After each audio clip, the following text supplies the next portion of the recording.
All right, welcome everybody to Assback Sports episode number 4. Again, continuing in draft order, we're going to be doing the New England Patriots today. So, if you've listened to any of our other episodes, or if you're new, this will be a good start for you. We usually just kind of start with a breakdown. We're going to go over the cap space. We're going to go over the coaches, the offensive coordinators, the defensive coordinator, head coach, special teams. We're going to go over some stats for everybody. And then we're going to get into some player breakdowns, just kind of, the main players on the team, the ones that led the team in passing and rushing, in interceptions, sacks, all that kind of stuff. And, we're going to kind of just give our takes as we go through this, and we'll move through the team. We'll get to some free agency. We'll get to some draft.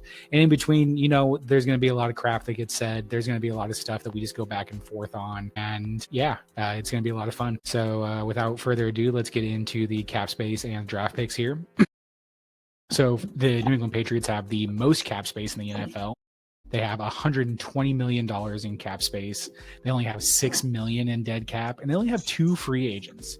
So they have the most cap space, about $30 million. And this is G. I'm the commish. What do you think about that, G? That's crazy cap space, dude. I'd love to have that cap space. Yeah, that's a lot of cap space. They got a lot of things they could do. I mean, they definitely need a lot of things, but they're in a good position to rebuild now. Yeah, so, I mean, with all that cap space in the 4th pick, that can definitely speed that up. I mean, you're going to have to throw some money at people, but at the same time, the Patriots have a pretty good reputation for, it's just a franchise. Like, it's ran pretty well, so I don't think they're going to really have problems that some of these other teams at the top are going to have. No, I don't really see that. And so, they have a lot of ability, I think, to get people. I don't think it's going to be hard. Like these other teams at the top that are just like totally dysfunctional franchises that have had no success in the last 20, 30 years. Like the Patriots have had success. We all know, Tom Brady, Bill Belichick, we know all these people. So I don't think they're going to have a problem getting a rebuild kind of jump started here, especially now. And, going into our coaches and GM with Mike Vrabel being the head coach now, that's huge. Him coming back is just, this was kind of a foregone conclusion. We all knew that he was going to be the head coach as soon as this season ended, and as soon as they got rid of Gerard Mayo, we all kind of knew. Right. We knew where this was going to go, Yeah. I think they're building the right way, though. Taking them a little bit longer than it should have. They had to get through the Belichick stuff before they could really start rebuilding. Yeah, and there was a lot of stuff that happened kind of in those last few years with him. Like he just didn't draft very well on offense. He didn't draft very well on defense kind of at the end there. So the fact that they have a lot of stuff to do isn't really that surprising. It's going to be a task for sure, but they got the right guy, I think, in place for it. I think Mike Vrabel can do a good job. I mean, he brought the Tennessee Titans into a pretty good spot before they just got rid of him for no reason. It's not like this guy was doing bad. He had the in the playoffs, he was 2-3 in the playoffs. He was 54-45 overall is his head coach record. So again, I mean, the fact that he got fired from Tennessee was just surprising, and the Patriots got a steal. Yeah, they did. I mean, I really like the Patriots still. I think, I think they really got a better chance than a lot of the badder teams, and they're just in a good spot. They got some pieces too. Be interested to see what they do with that, that 4th pick, where they go with it. Yeah, I mean, there's a million different ways, and they're kind of set up to get one of the really big impact players because, considering quarterbacks usually go in the first 2 or 3. At some point, maybe some team trades up and gets a quarterback there, but they are in perfect position to get an impact player at 4, no matter what side of the ball they go with. And we'll get into that later on in the episode too, where we go over the draft picks and everything. But with Mike Vrabel in place and with their GM, Elliott Wolf, I think that they can be in a really good position. I think they can scout out some good players to really improve this team. They have 8 total draft picks, I think. Let me just double check on that. Yeah, I think you're right. They have 9 actually, but still, and they have a couple 3rd-round picks, and they have 3 7th-round picks. So, they have good picks in the beginning of the draft, which is always crucial. Having 2 3rd-round picks is going to really improve them pretty quick. I mean, maybe they trade back for the 4th pick too. That's an option. They really can kind of go anywhere. It's going to be interesting to see where Elliot Wolf likes to go in this, because he's only really he's not even really technically their GM. He's the executive VP of player personnel, and they really just do that to do a workaround to the Rooney Rule, so they don't have to interview a minority or really anyone, because they just want this guy to be their GM. He made the pick for Drake May last year.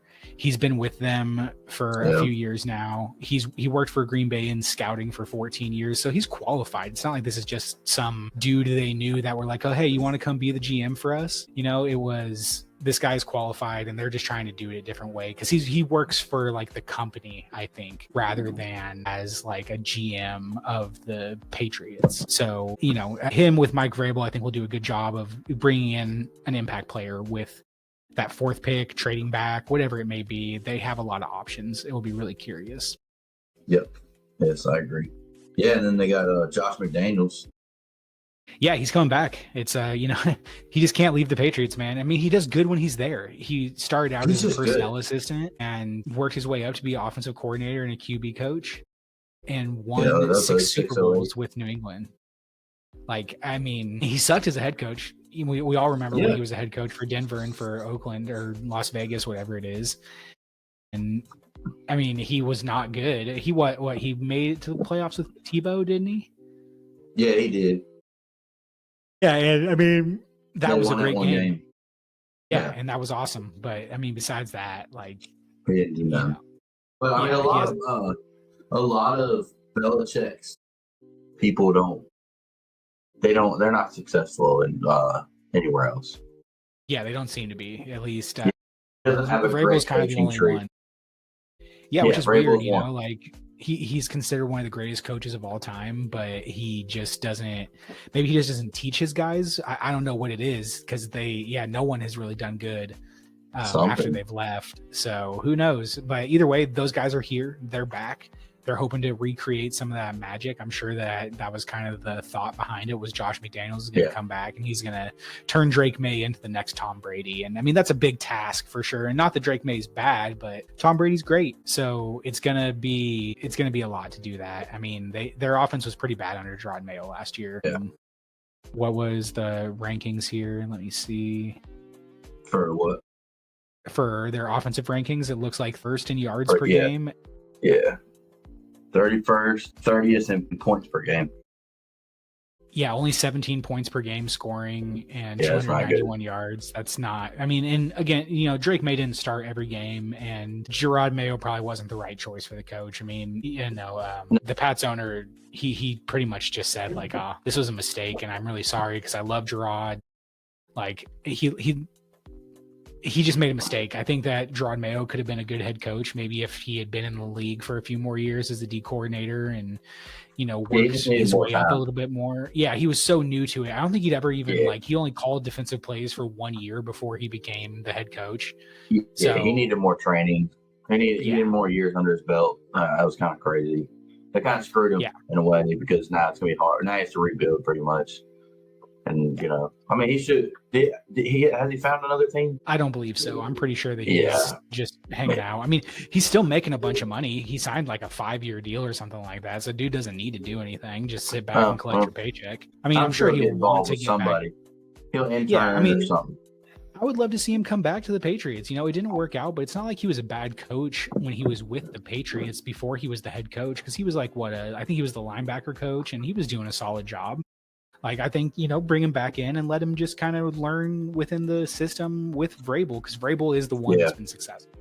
It's not going to happen, but I wonder how the Patriots fans feel about it, Yeah, let us know. Do you think that he got a fair shake? Do you think that he got just kind of scapegoated in all this? Because the team's not great. There's a lot of holes everywhere. You really just it's just Drake May.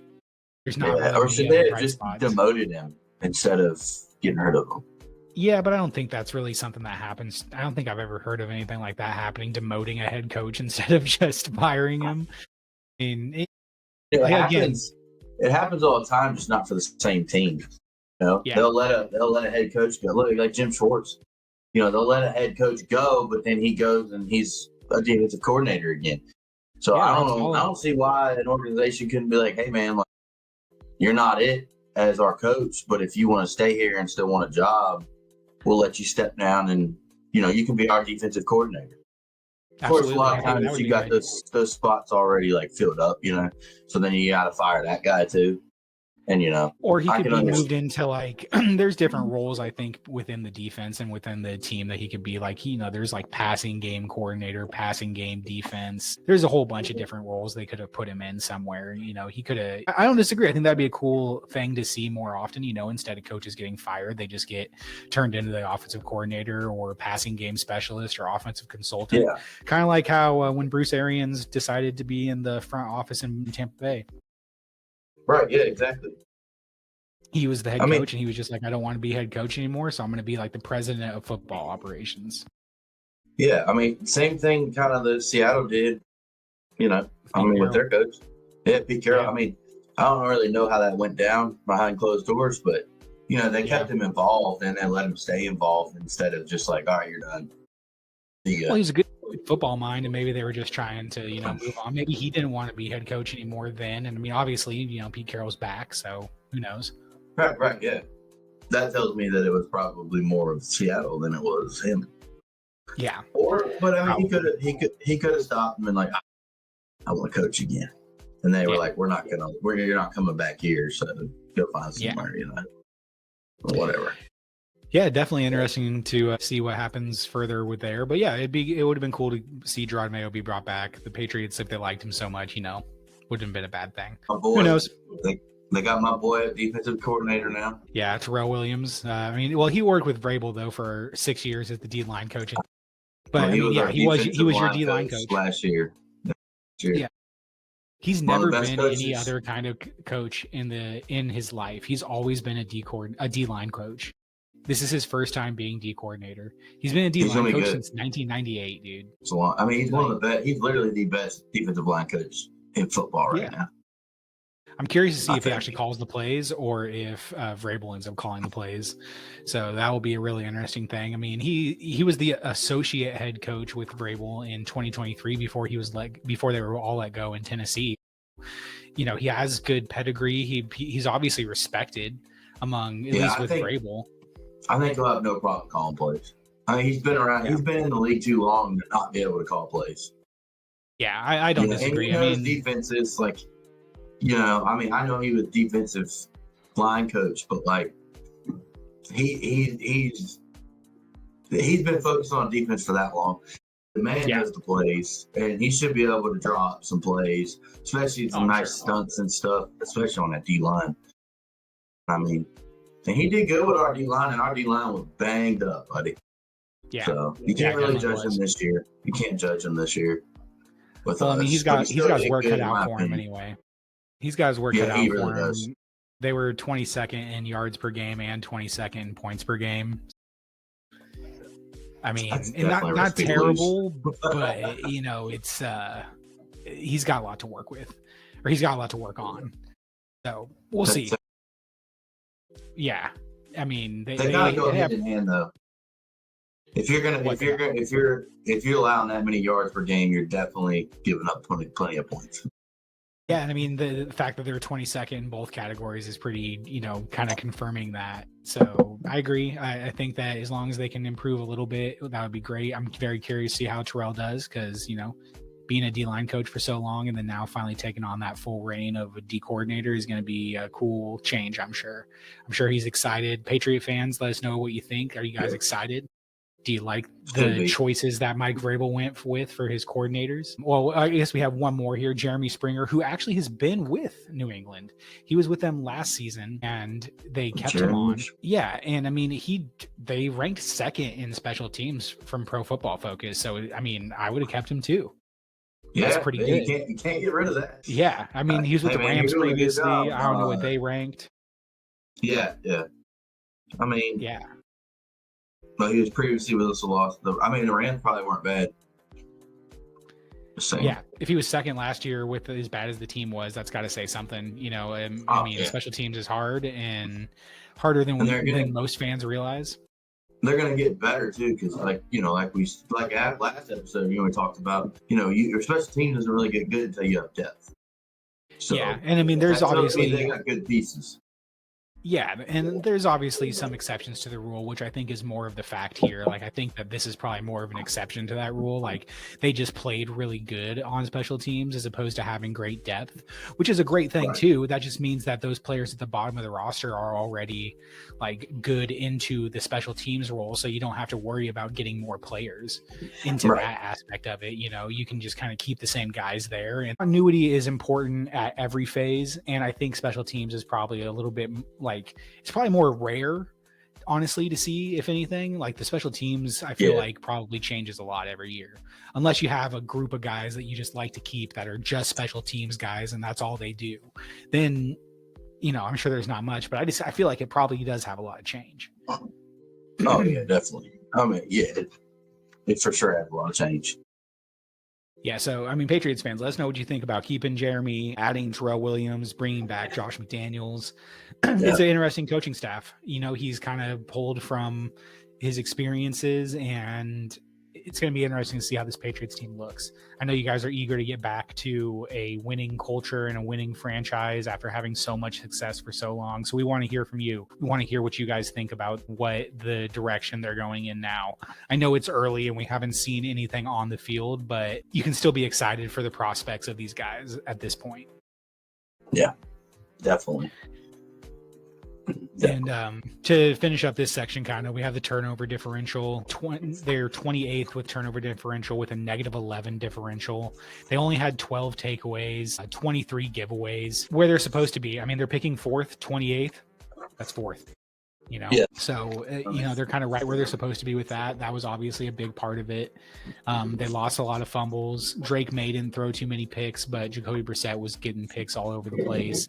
They didn't get a lot of takeaways because there's just not a lot of stars on that defense. There's not a lot of players that can go and get those things. And, again, that's why they have 130 million in cap space, because they need to get people. They're not paying some. They don't have good players to pay.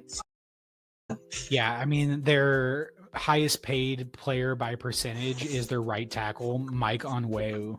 Their right tackle is 28 and takes up 7% of the cap at $21 million cap hit. And then after that, it kind of just drops into the 5. They have Kyle Duggar and Christian Barmore at 5%. And then Hunter Henry's 3%. It really just kind of drops off there. Drake May is their 6th highest paid player, and he was a rookie last year. That should say something about how little they've paid a majority of the people on this roster. If you really go over on Sport Track.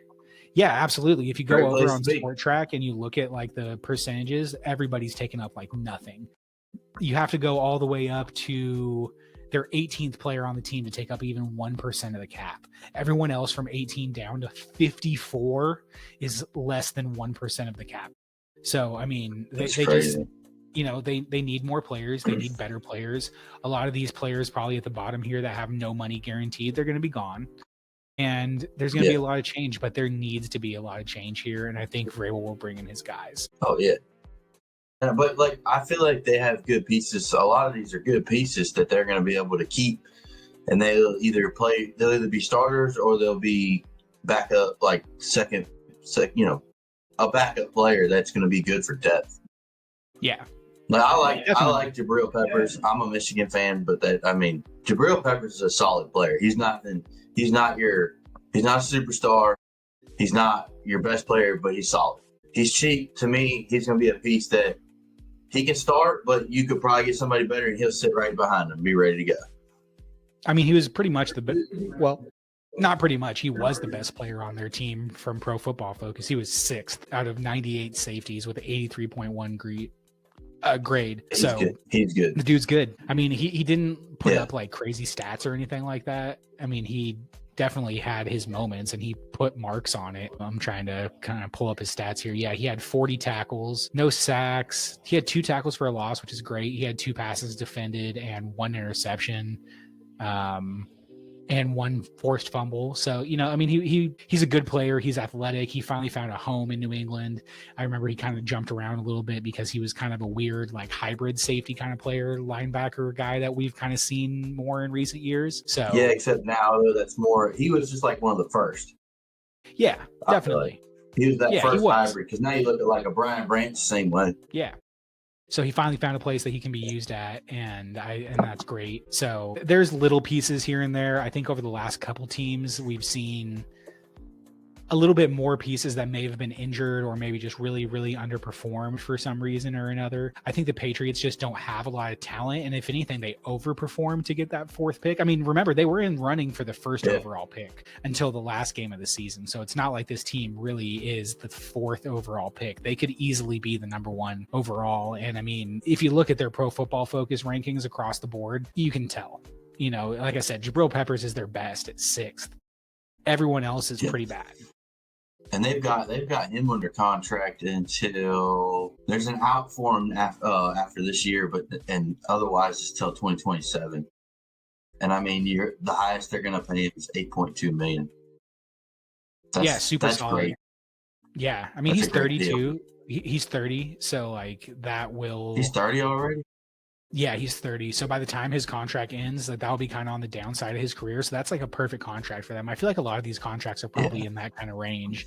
They have a lot of people locked up through like 27, 28. Yeah. Yeah. So it'll be interesting to see the rest of this team as it comes together. I mean, and going into those pieces, we have more players that we're going to get into here. We're going to get into the players of note. These, again, are players on the team that like led the team in something, or just, were influential on the team, have been there for a long time. Notable. Yeah, notable. Potential, maybe even, Yeah. Somebody else. So we'll start with quarterback Drake May. Yep. Let's jump right into it. I mean, he's the centerpiece of this team at this point. He's the face of the franchise. And he looked good. I mean, I don't think Drake May looked bad. He didn't put up amazing numbers or anything like that, but he came in to start after week 6. So it's not like he was there in the first week, which is kind of makes his stats a little bit more impressive. And I mean, I think he did solid for a rookie. I mean, everybody knew, he wasn't going to come out and be a star, That was supposed to be Caleb Williams, but hell, he didn't even do that. So I mean, I think he played pretty good. To be honest with you, I think he's got potential. I think he might need another year, But I mean, he got an offensive grade of 70.1, which is great for a rookie. Oh, 100%. I mean, that's, what you want to see. And he finished yardage wise, he finished 24th out of 75. So 24th, I mean, there's only 32 NFL teams. So he finished better than 8 other NFL teams passing technically. That's pretty good. I mean, I can't. Yeah, that is. They need to improve the offensive line. They need to get more weapons, and they can do that in free agency. They can do that in offense. We already went over that a little bit, but they just need to improve this team, and they got money to throw around, so they're going to do it. They're going to improve that offensive line. They're going to bring in more weapons. They're going to bring in better defensive weapons too, to make it so the offense doesn't have to do everything, and vice versa. It's going to be a better team. Yeah, definitely. Yeah, and I mean, to be 23rd out of 75 in passing touchdowns and quarterbacks and not even play for the first 6 games or longer than that. What was it, the first 6? Yeah, he started after week. Okay, yeah. So, but I mean, that's impressive to catch up, still be 24th. I mean, his first game he ever started in the NFL in the regular season, he was 20 for 33 with 243 yards and 3 touchdowns. That's pretty good. That's definitely not. And no interceptions, no fumbles on that first game, at least. He finished the season with a 66.6% completion. He only had 10 interceptions. He took 34 sacks, good for an 88.1 quarterback rating. So, I mean, he looks good. The future is bright at that position, which is obviously one of the most important positions. You get that in place, and now you have him under this rookie contract, and you can use that to build this team up to a much better position in the next few years. And it's going to be interesting to just see that growth. He was super young too. I mean, how old is Drake May? He's only he's 22. Yeah, so he's still growing, and he's still gonna get better, and he's gonna get stronger, and he's gonna get smarter, and we're just gonna. I think that they're in a really good position, and I'm I'm just excited for them to continue. Yeah, they're going to develop him, and I think he's going to end up being a pretty decent quarterback. I think they're in, like I said, quarterback position. I think they're in a good spot. I like their pick. I think he's going to be all right. So I'll say this here right now. I think that when it's all said and done, he has a better career than Caleb Williams. You heard it here first. Okay. Yeah, I don't really disagree. I think that it very well could be. Drake May looks to kind of have more stable qualities than Caleb Williams. Caleb Williams, his big thing was, he can work outside of structure a lot, which is a fancy way of saying when things break down and he doesn't get the first read that he really should have got, or the defense kind of breaks down on him, or the offensive line sucks, that he can make plays. But Drake May can do that, and he can do all the other stuff a little bit better. Yeah. Like I said, his first game, he didn't have any interceptions, threw for 3 touchdowns, 243 yards. So he looks a little bit more polished, even though he's younger. Yeah, I think his game is for longevity anyway. I don't think, Caleb Williams, I think he'll have maybe a good couple years and then he's going to fall off. That's what I think is going to happen if he even has a good couple years. Yeah. I think Drake will be good as long as they continue to build. Ramondre Stevenson was the leading rusher, and that just can't be a thing because he only had 800 yards. Yeah, and maybe they'll use that pick to help protect him. Yeah, either protect him with an offensive lineman, protect him with a good running back, protect him with a good receiver that he can get the ball out quickly to. Yeah. Whether that's Travis Hunter, Tatoria McMillan. We'll keep going and we'll get over into the draft a little bit more later on. Yes. But proving this position is big. Yeah. Somebody to help Stevenson. Yeah. They also had Antonio Gibson too, but he's just kind of he's not the running back he used to be. He's been kind of falling off a cliff for the last couple of years. Oh, really? I thought he was still on the contract. I think they probably will. Yeah, I wouldn't be too surprised if they do. Let me pull up his contract. A lot of running backs in the draft. You could pick one up to help Stevenson. Stevenson played 15 games, 801 yards, 3.9 yards per carry. Okay. Which is pretty solid. Yeah. He did have 6 fumbles, though. That's not solid. You can't do that. Hold on to the football. Yeah, this is, again, guy needs to just carry the football around. Yeah, they did only lose 3 of them, so I guess, we'll cut them a little slack. But, at the same time, hold on to the football. That's your job. You can't be running back fumbling. That's not happening. That's not good. Really the biggest reason that he's still there is he was drafted in the 4th round in 2021. And he did lead the team in rushing, which ain't saying much because there's not really anybody else. Like you said, Antonio Gibson. Yeah. He's old. He's not the same guy. So I think they could use another running back. Which I definitely think they could get in this draft deep with running backs. It doesn't have to be a superstar. It just needs to be somebody who can be, who can grow, and somebody they can grow and teach. And he can just sit behind for a year, and help out, play a little bit. Yeah. So there's always a free agent. There's always a rookie. There's someone that they can bring in to improve that position. So I don't think it's going to be that hard for them to do. Shoot, they could even go, if they really want to improve that position, Genty's going to be there at 4. There's a lot to it. So there's a lot of ways that in the first round. Yeah. But sometimes it's worth it. It's worth it sometimes. It definitely hasn't been as worth it in the most recent years as it used to be. I think it used to be like you draft a guy in the first round, that guy's going to be a stud. I can talk about it too with D'Angelo Williams and Jonathan Stewart, that studs, first teammates to ever rush for 1,000 yards on the same team. And, but then Adrian Peterson. So, maybe they do, but they need to improve that position. They need to improve the receiving position. They need to improve everything. Needing to improve the receiving position, I think, is an understatement considering who led their team in receiving yards.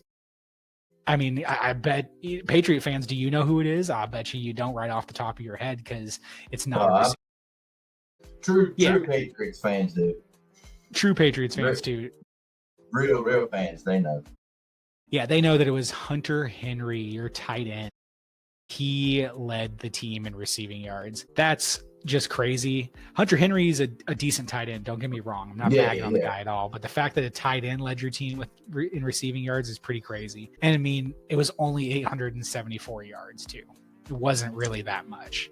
So on 66 receptions though, so I mean 10.2 yards a catch is pretty solid. Like and that's awesome to have for a young quarterback, having someone that's going to be that safety blanket. Hunter Henry's a good tight end. He also scored 2 touchdowns. He re-signed. That's the only thing I don't like. That dude's leading you in receiving. Why aren't you getting him the ball in the red zone? Well, I think that's the thing is I think that they just kind of stalled out in the red zone. I mean, they were in scoring offense.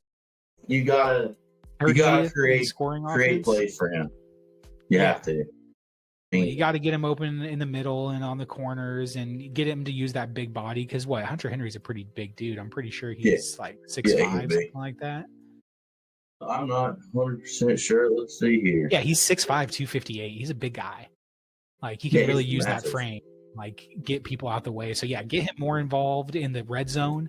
Continue to use him as a safety blanket because that's very obviously what he is. But we need to bring in someone that's going to take over that number 1 spot because their number 1 receiver was Demario Douglas. I didn't realize how old Hunter Henry was. He's 30 I mean, he missed old. 2018. Yeah, he's 30 years old.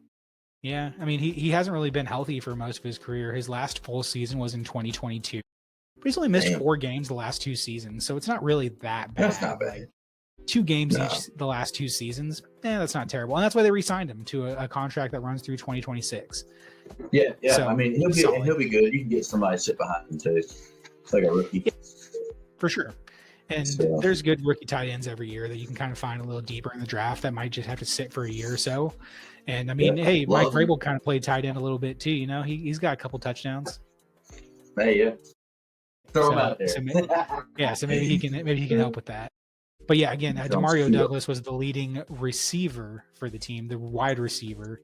He played in all 17 games. He only had 621 yards on the same amount of receptions as Hunter Henry at 66, which I thought was kind of interesting. 3 touchdowns. So they just didn't score a lot of touchdowns, and I think that's just really what a lot of it came down to. Yeah, I think that's kind of what it came down to. Because he's got a 70. He got a 70 PFF rating, which, I mean, you can't be mad at that. Yeah, that's not terrible. I mean, it could be worse. And he was a 6th-round pick, so the fact that you're getting a 6th-round pick and getting that much production out of him is pretty solid, I think. I mean, he's a good number 3, but the fact that this was your number 1 leading receiver, like wide receiver on your team is not good. No. So, again, they're going to address it. I'm sure they will. If they don't, it's just a travesty, and we'll all wonder what they were thinking if they don't do that. But no, they'll get somebody. Yeah, the offense is obviously where a lot of the issues lie. I mean, they have the quarterback position set, but outside of that, they don't really have anything on offense. No offensive line, no weapons on offense, nothing to really help Drake out. Whatever they do is going to be an improvement, not going to be hard. So we'll see. I'm curious to see what they do. Yes, I agree.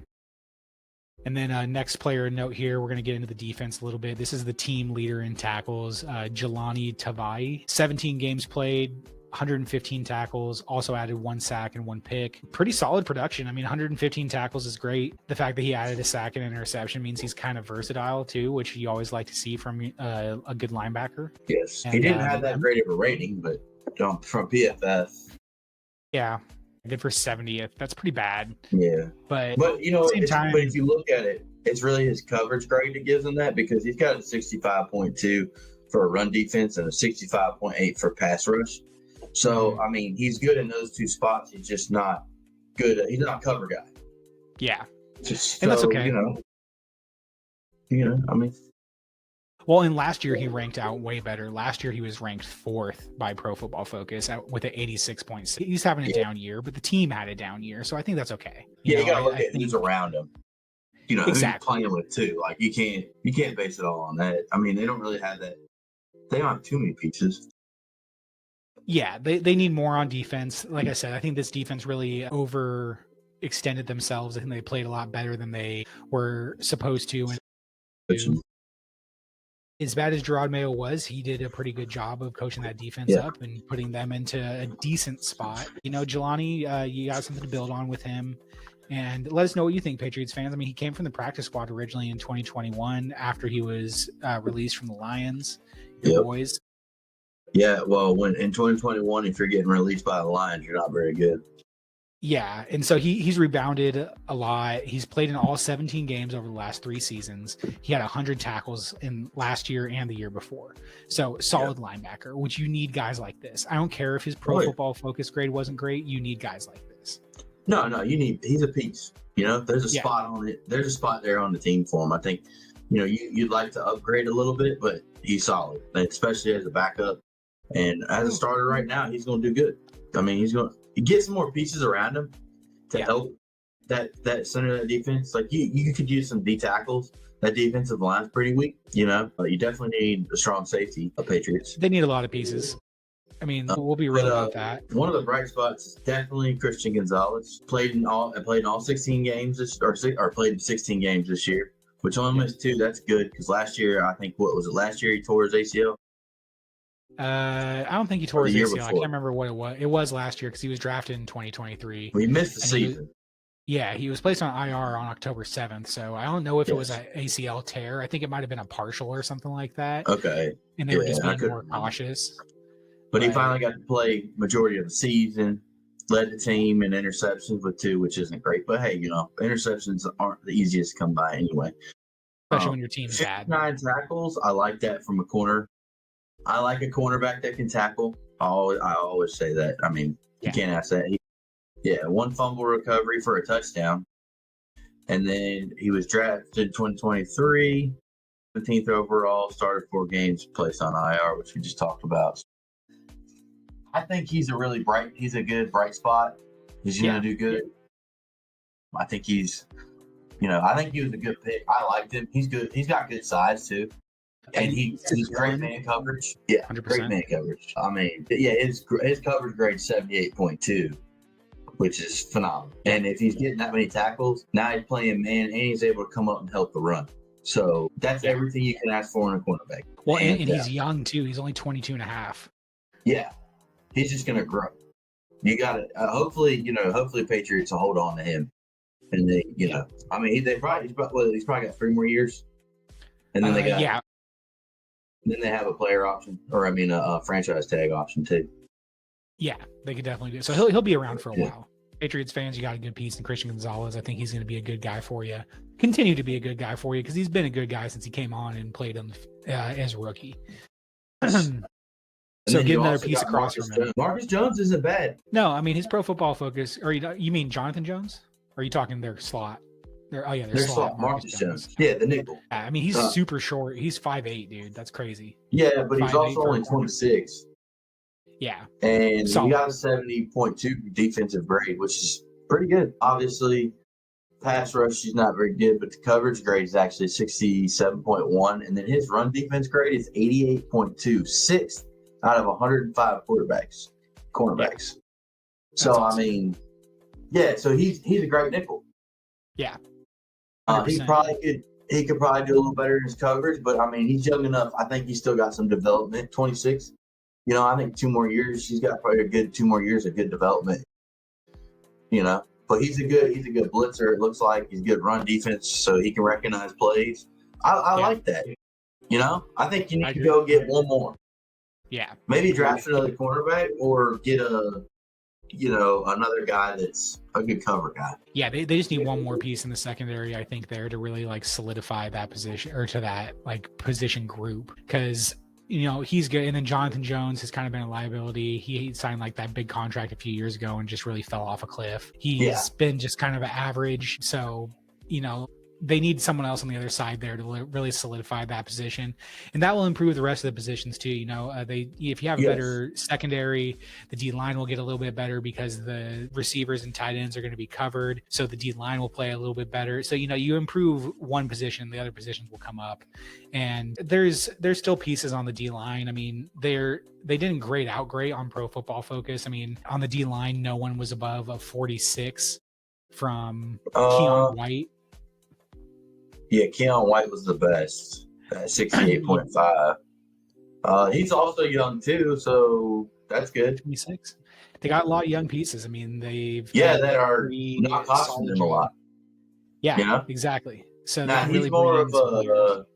I think he's more. He has 68.5 overall grade. He's good at the pass rush. Not so great at run defense. Maybe he's okay, but that's probably a defense as a whole, to be honest. So he's a good, solid piece. If anything, definitely later on, if you can build that defensive lineup, he's a great rotational player. 100%, yeah. And he's going to be there, and he's going to be cheaper, so you keep him. He might improve. I mean, he could develop another 2 years. I mean, I'm starting to really like this defense.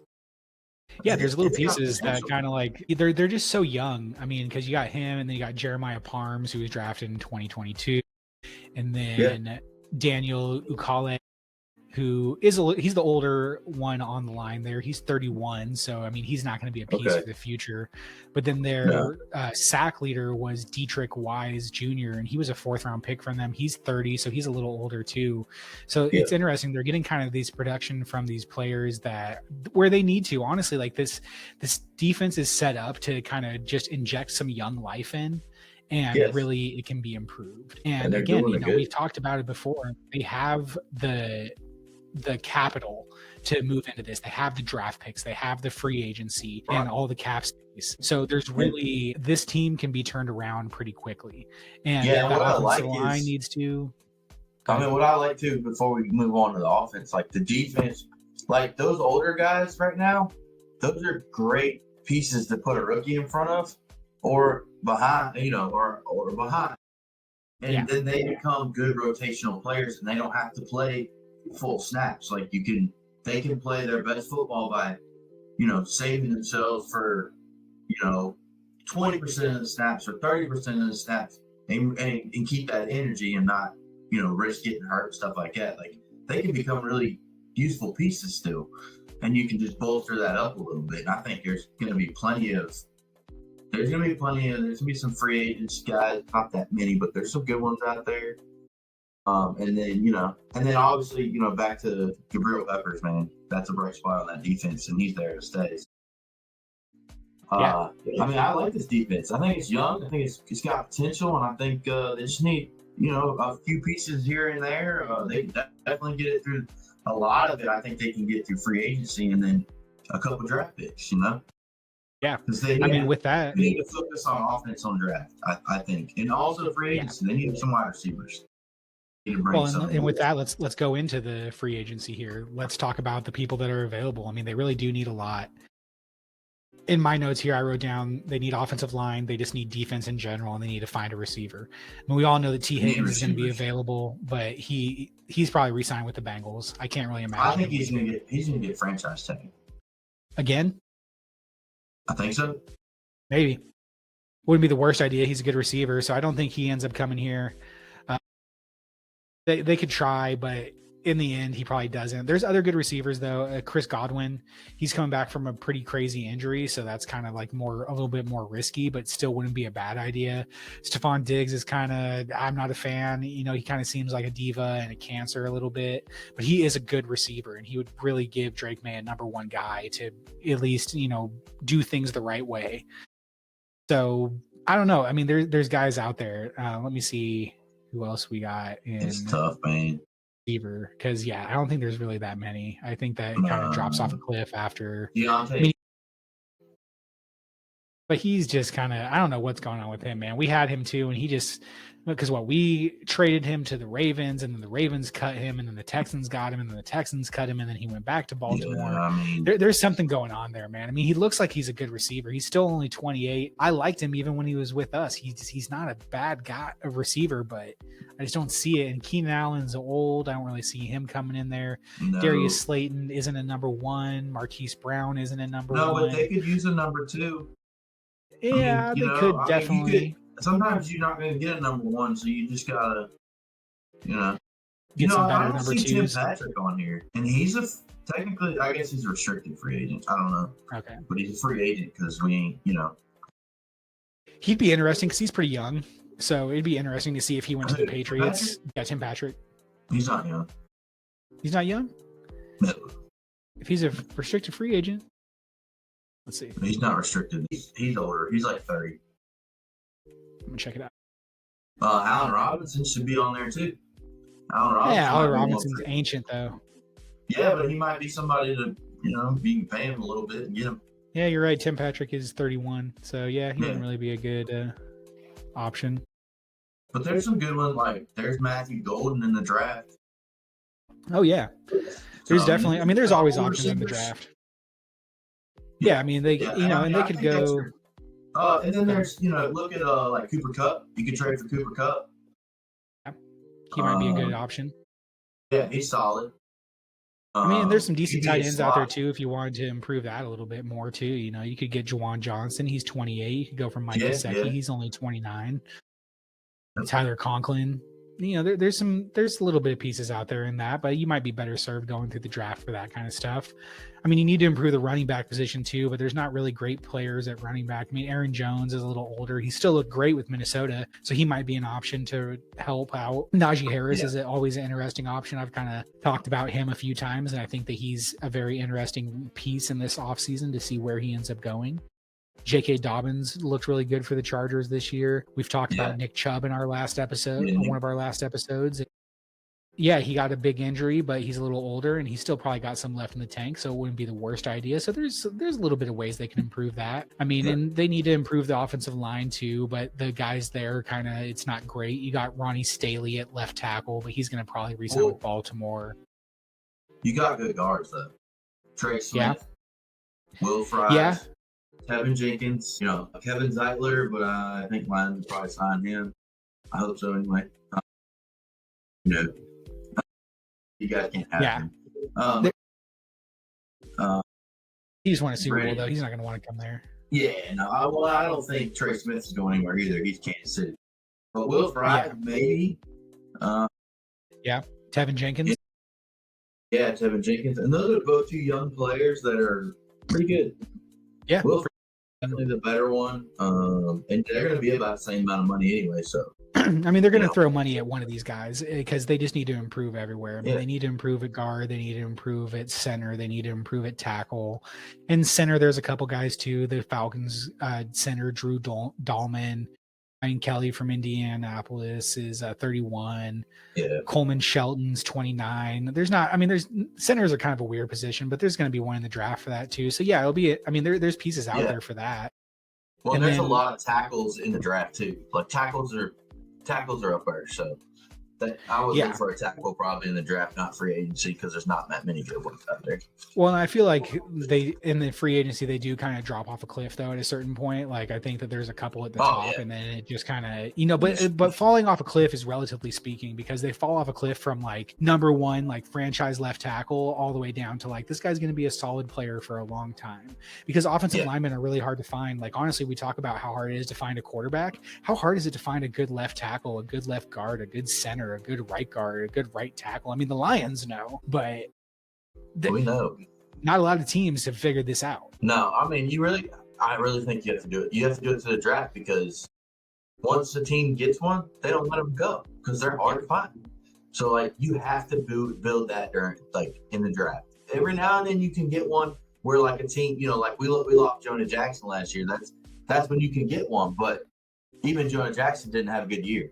So, and they paid him a buku of money. That's why you're better off draft him, develop him, see if he pans out. If you don't pan out, you let him go on the next to somebody else and you draft another one, because otherwise you're going to pay a ton of money for somebody you don't know or you're unfamiliar with. So I don't think that's a good option. I think you draft that, because you don't want to spend that. They ain't cheap, and you go spend that kind of money and you can really mess things up if you don't know who that player is. And you're taking a risk signing a free agent. So I think you do it to the draft. I think that's the best way to do it. And then I think that would probably be the best. If they earn it, you pay them. Yeah. And so we'll see which way they go with repairing the offense. I think it's going to have to be a combination of free agency and the draft. So they'll attack it a little bit here and there, see who they can sign in free agency. Free agency on defense, you could use some veterans, and I think that they're going to be a really big calling card for a lot of defensive players. Yes, because I agree. Well, and Terrence Williams. Yeah. I think that draws people too, especially D line. You know, so I mean, and they really just kind of need everything there. I wrote down kind of some interesting picks that I would like to see them look into. I think DJ Reed would be a very interesting pick. He came from the Jets, so I don't know. It depends on how serious he takes the Jets-Patriots rivalry, which I don't think he will take it very serious. He may not, because, you know, him being with Sauce is great, but the Jets just have so many issues. Don't forget that. Yeah, that's true too. I didn't think he's a cornerback. That. Yeah, like, he understands. Like, that's who you want to play for. Yeah. So, but I mean, if he doesn't get re-signed, I would love to see him maybe go and pair with Christian Gonzalez. I think that would be a crazy combination of the two corners, and that would really improve so many positions. I also got Dre Greenlaw here. It'll be really interesting to see what happens with him, because I know that the Niners like him a lot, but with that injury that he had a couple years, not last year, but the year before, he's not 100% back from that yet. So, you know, we don't really know where he is at that point, and I think that would be a really interesting pick. And Mike Vrabel was a linebacker, so, you know, I think that it wouldn't be the craziest thing to see someone like a Dre Greenlaw come and play for the Patriots. I don't disagree there. I also I can't pronounce his name. I don't know how to pronounce it. The Osa Ondigawizua. I don't know how you say it. Sorry. He's an defensive inside, interior defender. But he's with the Cowboys. Okay. He's a free agent. He's 26 and a half years old. Oh yeah. Yeah, I don't know how to say that either. But yeah, that would be interesting. We've talked about Milton Williams, but he just won a Super Bowl with the Eagles. I doubt he leaves. Enrique is a really good one if somebody can get him, but I hope he's not available. But he's actually he would be solid on the Patriots. Yeah, he could definitely help. I mean, 26 too, so he could be there for a long time. Yeah, he's good. I mean, he's flirted between, you know, starting and whatnot. Right now, he's been backing up Aleem McNeil, which Aleem McNeil's a dog, but Le'Veon Enrique's right there with him. He's done a good job. Yeah. You know, but then you got, you know, you still have like your veterans, you know. Oh, for sure. Like, what do you go out there and get Calais Campbell? I mean, at this age, maybe he wouldn't be the best option, but he's still decent. I mean, he graded 82.3 this last year, which is amazing for being 38. Yeah. Puna Ford. He'd be a good one too. 29. I like that. $3.5 million. The average salary is what projected. That's fucking cheap. So, you know, you can make something happen on that front. Yeah, I agree. I mean, like we said, you know, there's options. They got the money. They're going to throw money at a lot of these guys, and I'm curious to see which players they pick up out of free agency, because they just need so much, and I think that they try and address as much as they can in free agency so that they can go into the draft and really at this pick just pick the best player or trade out, because if you don't really need anything at this position, and say the Raiders are calling because Shedur's still there or because Cam Ward's still there and they want to jump into that position, cool, give me your 6th pick, give me some other picks, and then we can really speed this rebuild up. You can really get some impact players, because I think that they're in a good position for any way they really want to go about it. Man, I mean, getting into the draft, I don't think you can trade out. Like, you don't need a quarterback, so you can take, I mean, maybe Abdul Carter slips, doubt it, but hey, you know. But then you have McMillan, who's a wide receiver. Yeah, played for Arizona. That'd be a good pick if he's available. I don't know that I'd take him that early. I would take either Ashton Genty, Mason Graham, or Will Campbell. Those for that number 1 pick. Those are my picks. Will Campbell is a tackle, probably the best tackle, in my opinion, in the draft. Obviously, Ashton Genty's the best running back. At least so far. I mean, we don't know for sure yet. We still got to go through the combine and all that. But as of now, yes, I agree with what you're saying. Yeah, I think he's going to be good. Ashton Genty, you know, best running back. I don't know how I feel about him in the NFL. I just don't know. I think he's going to be fine. Great. I think he can be, because, I mean, I think that he's very similar to Alvin Kamara, because Alvin Kamara kind of uses that same thing where he just doesn't really fall over. Like, he takes a hit and he kind of just bounces off of it. He uses that momentum, and Ashton Genty does a lot of that stuff. So I think that he'll be fine. I think that's going to be it'll be interesting to see how he does with players that are just better, and his team being a little worse. Because even though his team wasn't good at Boise, he still kind of had to do, like, he didn't have to do quite as much. I think that, like, there was still a decent team, better than we thought, but like the Patriots offensive line is bad. Unless they really improve that, getting Ashton Genty, I don't think would be a good idea. I think that he needs to do a little bit better. He needs to have a little bit better blockers to be up to his full potential, and they're just not there yet. I think that, like, I agree with what you said. I think that going with a Mason Graham might be a little bit better. I think that going with one of the offensive linemen would be a little bit better. I mean, there's also Kelvin Banks. I think if they do end up wanting to go offensive line, you either trade out if Will Campbell's gone, or if Will Campbell's gone. Yeah, or if he's there, maybe grab him. But I mean, I just feel like, there's just too many good players to on that fourth, like, especially not needing a quarterback. Like, you can take the best available player. Yeah, and I mean, and Travis Hunter could be there too. There's really a million different directions they could go here. They're set to take whoever they want. I think you keep it. You have to. Yeah, I mean, if Abdul Carter falls there, you run up to that podium and you give him that. Yeah. Or if Mason Graham's still there, I mean, you could run up and give. I mean, Mason Graham's going to be a dog. Yeah, I mean, he's going to plug up that middle for a long time. Yeah. I mean, I think both, I think between the two of them, I think Mason Graham's more proven than Abdul Carter. But yeah, I mean, it's really just kind of like, we'll see. Exactly. It depends on, it depends more of anything who's there. Yeah, and this draft is going to change too. Like, all depends like how free agency goes. So, these teams that might need quarterbacks may not need quarterbacks by the end of free agency, because you got a lot of quarterbacks getting thrown around, like Matthew Stafford. You got Kirk Cousins, you got Justin Fields, Russell Wilson, Sam. Yeah, there's going to be a Derek Carr may get cut. I mean, I'm just saying, like, these picks could change in a heartbeat, and then all of a sudden people are coming off the board that are totally different than what we're thinking. Absolutely, I agree. But I do think, Starks isn't a bad one either from Georgia, that safety. Yeah, he's supposed to be really good. Yeah, they need a strong safety, but I really do think, you got to go. I think if Will Campbell's there, you take Will Campbell. Like I said, offensive line is hard to find, and the only way to build it is through the draft. So go ahead and take him, develop him. And, I mean, you could get somebody later on, too, that would help you.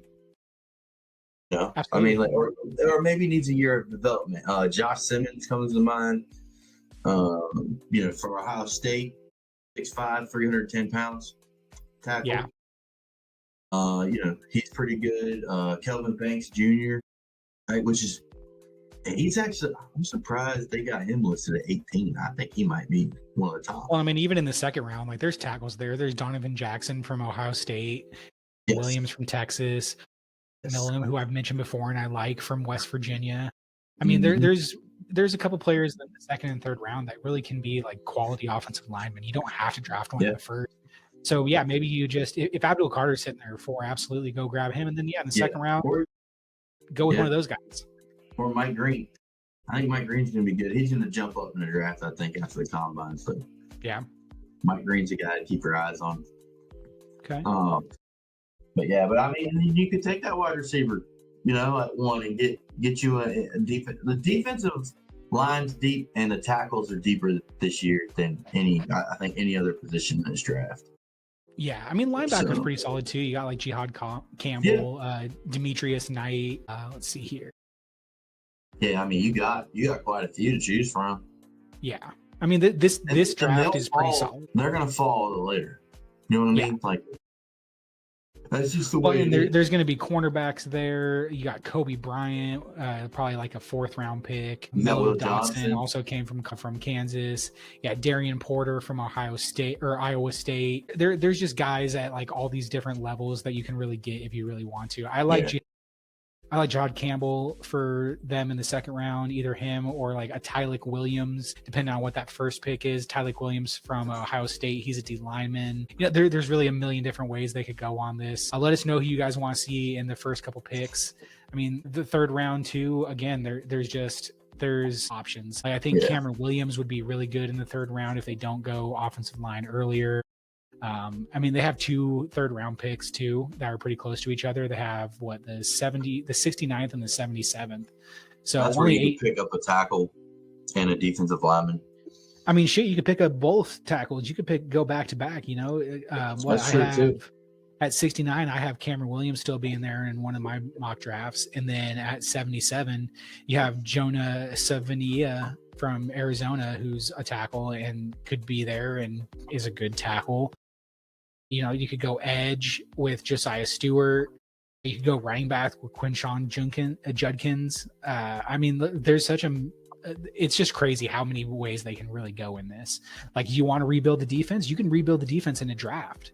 Like, if you get Abdul Carter at that 4th pick by some sheer dumb luck, and then in the 2nd round you go with, like, I don't know, Jihad Campbell or Princely Umanamelian or Demetrius Knight, Jack Sawyer, Shamar Turner, Tyleik Williams, like I said, Xavier Watts. I mean, there's really, if they want to redo something, they can definitely redo like an entire position. Yeah, I agree. And last, for the last pick in the 3rd round for them, I have Josiah Stewart, again, a D end. It just always just kind of depends, but I mean, there's literally just so many different ways they can go. I'm really curious to see. For the 2nd round. So for the 2nd round, in my mock draft, I just went with Jihad Campbell, just because he's a linebacker from Alabama, and I think linebacker from Alabama's, he may not be amazing, but he's going to be solid. He's going to be in place. Like, they always just play really well.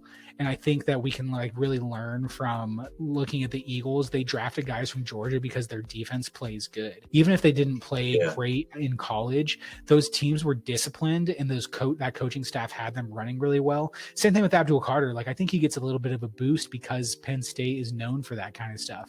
Alabama is known for that kind of stuff. Like, my whole draft, like this mock draft, I literally just did this, just totally random. And Abdul Carter was sitting there at 4, so I went with Abdul Carter. Yeah, and then the 2nd round, I went with Jihad Campbell, like I said, at linebacker out of Alabama.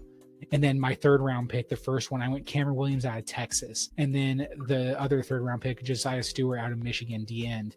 Like, I just, these players just, they carry a little bit more like poise and like more recognition because of the schools they went to. Yeah, I went, on my 1st round, my mock draft, did Abdul Carter. Then round 2, I got Donovan Inzarruku. And he's also an edge out of Boston College, who I really like. He's big body too. So you got 2 edges. And then I went 2 tackles. I went Ozzy Trapilo and Wyatt Miller. Nice. Yeah, I like Wyatt. For the 3rd. Yeah, so that kind of helps your defensive line right there and your offensive line. And then now you're going into the 4th round. I only did up to the 3rd. Now you're going to the 4th round, find you a developmental wide receiver, and whatever, linebacker, whatever you want to find. Yeah, there's really a lot of different options they can go with. I mean, and they got the picks to really, like I said, they can really rebuild one side of the ball if they really want to. I mean, because if you flip our picks too, if you go offense, you go Tet McMillan with the 4th pick, and then in the 2nd round, if like Colston Loveland's sitting there, you get a new young tight end to replace Hunter Henry. There's a receiver there you could get that can pair with Tet McMillan to really take the top off. Isaiah Ford, I think, is his name. Yeah, I really like where the Patriots. I like where they sit, man, because you can draft the right way. You can take the best available player. You're not forced to take a quarterback. You're not forced to take any of that. Like, you can just take literally the best player, because you're not going to, you're not going to fix this in a year. I mean, I don't think that they'll be competitive next year for sure, but like, you don't have to do it this year. Like, you're in a good spot to build. Take best available player and just build. Next 2 years, just build that thing up. Maybe next 3 years. Yep. I'm like, you're going to be good. Then you're going to be able to start paying people and keeping people, and you're still going to have the people that you have now as veterans and backups and rotational players. And I like where they're at, man. Just the options are open. The only thing I don't want to see the Patriots do, and maybe, y'all let me know how y'all feel, but I just don't want to see the Patriots overspend in free agency and try and bring in all these pieces to win now, because they're not ready. And don't lock up a bunch of contracts, like, save your money for your rookies. Like, you're going to have 2 good drafts probably this year or next year, and you need to Those guys, you don't want to pay them players. Don't sell yet. You're not ready. Yeah. I mean, I think they're going to have to pay for a couple players. Like if they really want to improve the offensive line in free agency, they can overpay for like Trey Smith. Yeah, Trey Smith, Will Freeze.